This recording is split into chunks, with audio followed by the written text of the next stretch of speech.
नमस्कार, प्रभा साक्षी news network पर आप सभी का स्वागत है। इस वक्त हम हैं दिल्ली बीजेपी के प्रदेश कार्यालय में और मेरे साथ हैं बीजेपी के प्रदेश अध्यक्ष वीरेंद्र सचदेवा जी। वीरेंद्र जी, आज दिल्ली नगर निगम उपचुनाव के जो परिणाम सामने आए हैं उसको कैसे देखते हैं आप? 12 में से 7 सीटों पर विजय रही है बीजेपी। दिल्ली की जनता का आभार प्रकट करता हूँ कि बहुमत से उन्होंने भारतीय जनता पार्टी को जिताया है जी। और जो मतदान हुआ है वो एक सुखद हमारे लिए संकेत है जी। कि कुल मतदान का 46% बीजेपी को मिला है। जी। बाकी जो दल हैं वो 10-11% पीछे हैं। जी। तो मुझे लगता है कि भारतीय जनता पार्टी को जो दिल्ली की जनता ने आशीर्वाद दिया वो हमारी दिल्ली की सरकार जो काम कर रही है, माननीय प्रधानमंत्री जी की केंद्र की सरकार जो काम कर रही है उसी के अनुरूप उन्होंने हमें दिल्ली में भी एक बार फिर बहुमत दिया है नगर निगम में।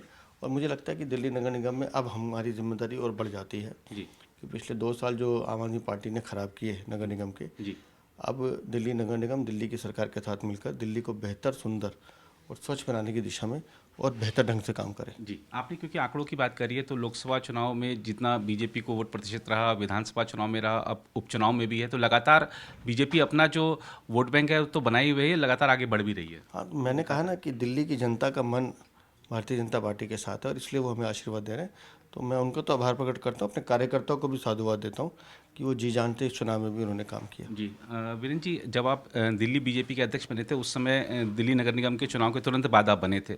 उस समय जो नगर निगम की स्थिति थी, जो आपकी संख्या थी, आज आप की जो संख्या है उस तक पहुंचने में आपके नेतृत्व की बड़ी भूमिका रही है। और जिस हिसाब से हमने देखा कि आपने अथक परिश्रम भी किया उपचुनाव में, इससे पहले विधानसभा चुनाव में भी हमने देखा, तो आज आप जो आपको एमसीडी मिली थी जब आप अध्यक्ष बने थे और आज की जो एमसीडी में संख्या, उसमें आप कितना संतोष देखते हैं? नहीं, जब हमें एमसीडी मिली थी 104 थे, आज हम 123 हैं। जी। लेकिन कोई भी जीत किसी व्यक्ति की जीत नहीं होती, ये कलेक्टिव एफर्ट होता है। जी। तो ये हमारे नेतृत्व की जीत है, हमारे सभी कार्यकर्ताओं के सामूहिक प्रयास की जीत है। जी। और आम आदमी पार्टी के जो प्रदेश संयोजक हैं, उन्होंने एक बड़ा मज़ेदार बयान दिया है कि जो चुनाव परिणाम है ये बीजेपी की 10-11 महीने की जो सरकार है उसको, उसके प्रति जो एंटी इनकम्बेंसी है उसको दर्शाते हैं। उनसे पूछिए ना उनकी कितनी सीटें थी, 3 थी, वो 3 पे ही हैं। जी। हम तो मतदान हमारा बढ़ गया। जी। हम लोग पहले एमसीडी में जितने थे उससे ज़्यादा वोट हमें मिले हैं। जी। और चांदनी चौक जैसी सीट हम इनसे छीन कर आए हैं। जी।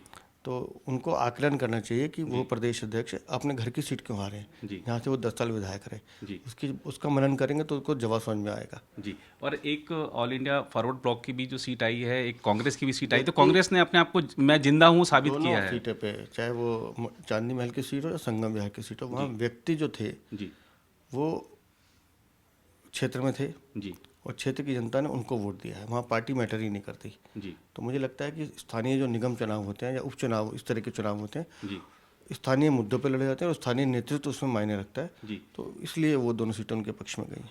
जी, बहुत धन्यवाद। अगर आप भी लेना चाहते हैं देश दुनिया की तमाम जानकारी तो आज ही सब्सक्राइब करें हमारे चैनल को। साथ ही नीचे दिए बेल आइकन को जरूर दबाएं ताकि हर अपडेट आप तक पहुंच सके।